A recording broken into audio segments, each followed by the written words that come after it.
अपने एक दोस्त के साथ अपने पड़ोसी के वैवाहिक कार्यक्रम में जाने की तैयारी कर रहा था। 2 आतंकवादियों ने निर्ममता से उसकी हत्या कर दी।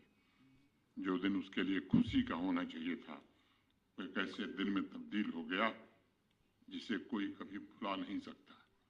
माता पिता ने अपना बेटा खोया, एक परिवार ने अपनी रोशनी खो दी और जम्मू कश्मीर ने एक अपना सूरवीर खो दिया।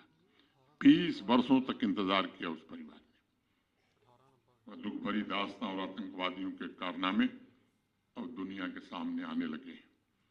एक एक विक्टिम का परिवार अब पूरे सम्मान से गुजारा कर सके, यह सुनिश्चित किया जा रहा है। अब समाज मिलकर आतंकवाद का पूरी तरह खात्मा करे। मुझे लगता है ये वक्त अब आ गया है। आपने देखा होगा कि पहलगांव के बर्बर आतंकी हमले के पश्चात जिस प्रकार आम नागरिक सड़कों पर बाहर आया, उससे एक बात तो स्पष्ट हो गई कि समाज का हर एक वर्ग अब आतंकवादियों और उनके सरपरस्तों के खिलाफ खड़ा होने के लिए पूरी तरह से तैयार है।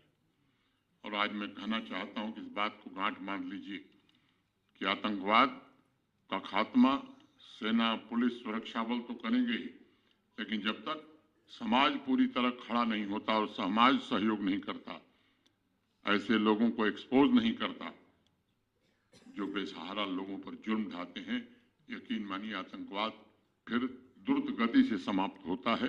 इसलिए समाज के प्रबुद्ध लोगों से, समाज के नागरिकों से मैं कहना चाहता हूं, अब ये सही वक्त है और यही वक्त है। और इस काम को जितनी तेज गति से हम करेंगे, मैं समझता हूं उतनी जल्दी आतंकवाद से पूरी तरह मुक्ति जम्मू कश्मीर को मिलेगी। मैं आपको भरोसा देना चाहता हूं, ऐसे तत्वों से अब डरने की जरूरत नहीं है। देश में अब जो सरकार है वो ऐसे तत्वों को किसी हाल में न प्रश्रय देगी न बर्दाश्त करेगी। समाज के गुनहगारों को कड़ी से कड़ी सजा मिले, ये हर तरह से सुनिश्चित किया जा रहा है।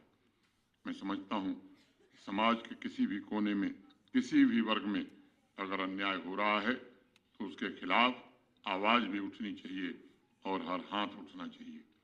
मैं आपको कहना चाहता हूं कि जम्मू कश्मीर पुलिस प्रशासन आपके साथ है। लोकतंत्र के मूल्यों और सामाजिक न्याय के आदर्शों पर चलते हुए ये जरूर सुनिश्चित किया जाएगा कि हर एक परिवार को गरिमापूर्ण जीवन जीने का पर्याप्त अवसर मिल सके।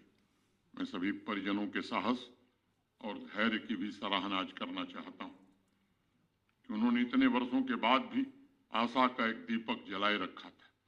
मैं टेरर विक्टिम फैमिलीज को यह आश्वस्त करता हूं कि आपके साथ इंसाफ हो, आपका पूरी तरह से रिहेबिलिटेशन हो और आपके परिवार का राष्ट्र की मुख्य धारा के साथ पूरी तरह से जुड़ाव हो, ये हर हाल में सुनिश्चित किया जाएगा।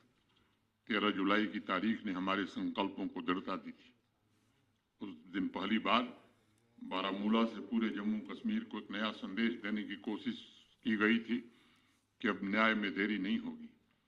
अब न सिर्फ सभी टेरर विक्टिम केसेस में इन्वेस्टिगेशन होगा, टेरर केसेस में इन्वेस्टिगेशन होगा, बल्कि ये भी सुनिश्चित किया जाएगा कि आतंकवादी और उनके सहयोगी चाहे इस तरह हों या सीमा पार हों, उन्हें उनके जघन्य अपराध की कड़ी से कड़ी सजा जरूर मिले।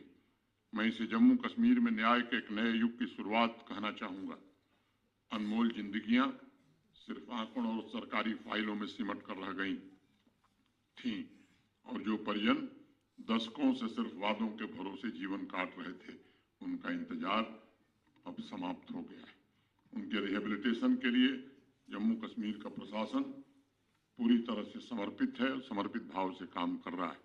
और ये आज फिर मैं इस सभागार में दोहराना चाहता हूं, मैं जानता हूं कि भी और भी मामले हैं, लेकिन कोई गलत नियुक्ति न हो इसके लिए थोड़ा समय लगता है। और मैं फिर से कहना चाहता हूं कि एक भी जेन्युइन केस ऐसा नहीं बचेगा जिसे नियुक्ति न मिल जाए जो टेरर विक्टिम फैमिली